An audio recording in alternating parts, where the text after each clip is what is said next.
Hello students. आज मैं बात करने जा रहा हूँ कोलिगेटिव प्रॉपर्टी की third property depression in freezing point की।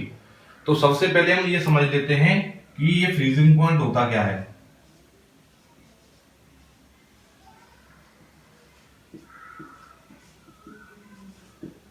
Depression in freezing point. तो फ्रीजिंग पॉइंट पढ़ने से पहले हम यहाँ डिप्रेशन इन फ्रीजिंग पॉइंट पढ़ रहे हैं, इससे पहले हम फ्रीजिंग पॉइंट के बारे में जानेंगे। तो फ्रीजिंग पॉइंट क्या है ये?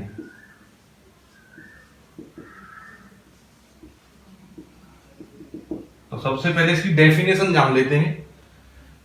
Freezing point is that temperature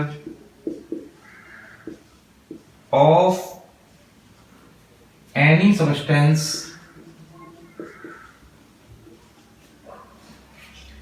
at which the vapor pressure of liquid state is equals to vapor pressure of solid state।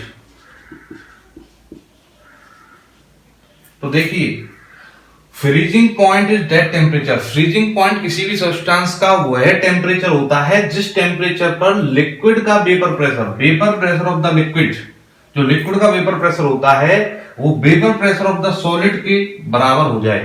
तो ऐसे टेम्परेचर को हम फ्रीजिंग पॉइंट के नाम से जानते हैं। अब हम बात करेंगे एक ग्राफ के माध्यम से। बिल्कुल जो एलिवेशन एंड बॉइलिंग पॉइंट था उसी से मैच करते हुए मैं इस वीडियो को बना रहा हूं। तो यहां पर मैंने लिया टेम्परेचर वर्सेस वेपर प्रेशर का ग्राफ। अब हम देखेंगे कि जब आपका टेम्परेचर कम करते हैं, जब हम किसी भी सब्सटेंस का टेम्परेचर कम करते हैं तो उसकी वेपर्स की मात्रा क्या होती है? डाउन हो जाती है। तो यहां पर हम देखेंगे सॉलिड स्टेट में तो वैसे ही वेपर प्रेशर कम होता है। तो हम देखेंगे जैसे ही हम टेम्परेचर डाउन करेंगे तो वो तेजी से डाउन होने लगेगा। तो मान लीजिए सॉलिड स्टेट का कर्व है और यहां पर आपका टी टेम्परेचर पर ये वेपर प्रेशर है, और जैसे ही हम टेम्परेचर डाउन करेंगे तो एक साथ वो टेम्परेचर उसका क्या होगा? कर्व डाउन हो जाएगा। ये आपका सॉलिड स्टेट का है। अगर हम बात करते हैं प्योर लिक्विड के लिए, अगर हम लेते हैं लिक्विड, प्योर लिक्विड या प्योर सॉल्वेंट, तो यहां से लिक्विड स्टेट की मैं बात करूं, अगर टी टेम्परेचर पर किसी लिक्विड का वेपर प्रेशर ये है और जैसे ही टेम्परेचर डाउन करते हैं तो वो इस प्रकार से धीरे धीरे धीरे धीरे धीरे यहां से एक ऐसा पॉइंट आएगा, वो सॉलिड स्टेट पे आकर कट कर जाएगा। अर्थात जो लिक्विड स्टेट है उसका वेपर प्रेशर सॉलिड स्टेट के वेपर प्रेशर के बराबर हो गया है। तो इस स्थान पर आकर, इस जगह पर आकर जब हम देखेंगे तो ये आपका प्योर सॉल्वेंट का था, तो ये हो जाएगा T F not, freezing point of pure solvent. और हम क्या अगली बात ये करते हैं कि हमने दूसरे बीकर में लिया प्योर सॉल्वेंट और ऊपर से इसमें हमने मिला दिया सॉल्यूट। अब ये बन चुका है सॉल्यूशन। तो इस सॉल्यूशन का हम यहां पर लेते हैं, तो मैंने आपको पहले ही बताया था relative lowering in vapour pressure जो पहली थी प्रॉपर्टी कोलिगेटिव में, तो जिसमें हमने बताया था कि जब हम किसी सॉल्वेंट के अंदर सॉल्यूट को मिलाते हैं तो उसका वेपर प्रेशर क्या हो जाता है? कम हो जाता है। तो हमने देखा सॉल्यूट जब हमने मिलाया तो इसका वेपर प्रेशर यहां की जगह मान लीजिए यहां आ गया, तो इसमें जो सॉल्यूट मिलाया है तो अब ये सॉल्यूशन बन गया है। तो सॉल्यूशन का वेपर प्रेशर डाउन होता है प्योर सॉल्वेंट से। अब ये यहां की जगह जब यहां आ जाएगा तो जब हम टेम्परेचर को डाउन करेंगे तो ये इस प्रकार से आता हुआ और यहां जाके इस पर क्रॉस करेगा। तो ये वो पॉइंट होगा जहां पर ये फ्रीजिंग पॉइंट आ जाएगा इसका सॉल्यूशन का, और हम जब इसे मिला देंगे तो ये आपका जो पॉइंट यहां काटेगा ये कहलाएगा फ्रीजिंग पॉइंट ऑफ सॉल्यूशन। तो इसे हम टीएफ से डिनोट करते हैं। अब जो इन दोनों के बीच में जो गैप आया है ये, this gap is known as delta TF. इसी को हम डिप्रेशन इन फ्रीजिंग पॉइंट के नाम से जानते हैं, क्योंकि इन दोनों के बीच में प्योर सॉल्वेंट और सॉल्यूशन के बीच में जो फ्रीजिंग पॉइंट का अंतर होता है उसे हम डेल्टा टीएफ या डिप्रेशन इन फ्रीजिंग पॉइंट के नाम से जानते हैं। अब हम देख रहे हैं कि डेल्टा या पर टी नॉट एफ जो है प्योर सॉल्वेंट के लिए वो ज्यादा टेम्परेचर है, तो ज्यादा वाले में से कम जब घटाते हैं तो डेल्टा टी एफ निकल के आ जाएगा टी नॉट एफ माइनस के टी एफ। तो ये आपका डिप्रेशन एंड फ्रीजिंग पॉइंट आपके सामने निकल कर आ गया है। तो अब हम बात करते हैं थोड़ी सी इसके डेरिवेशन के बारे में।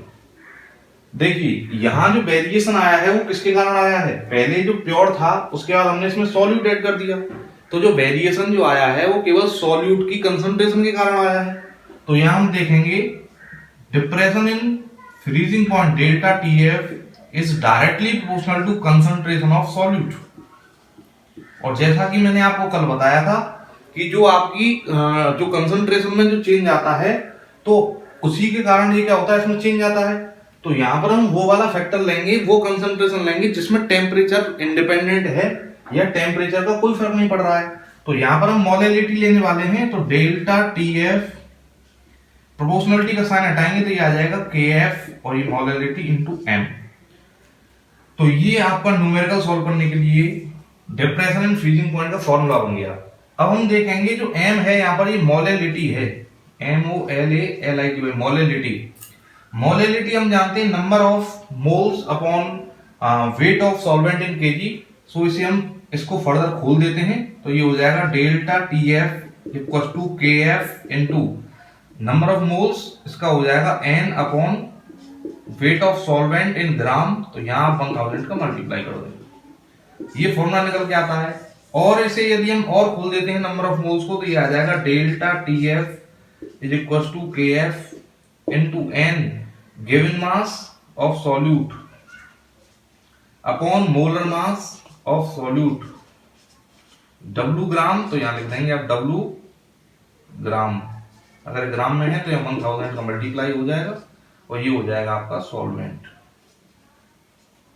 तो ये आपका फॉर्मूला फाइनली निकल कर आ गया।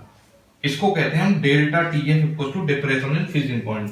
तो आपके समझ में आ गया होगा, जैसे डेल्टा टी एफ की जगह पहले हमने निकाला डेल्टा टीवी, वो बॉइलिंग पॉइंट था, बस इसमें अंतर कितना है, बस अंतर इतना है कि यहाँ जो डेल्टा टी एफ है वो T naught F minus T F होता है, वहां जो था वो था TV minus T naught V. तो इसका विशेष ध्यान रखेंगे और ये आपका डिप्रेशन एंड फ्रीजिंग पॉइंट।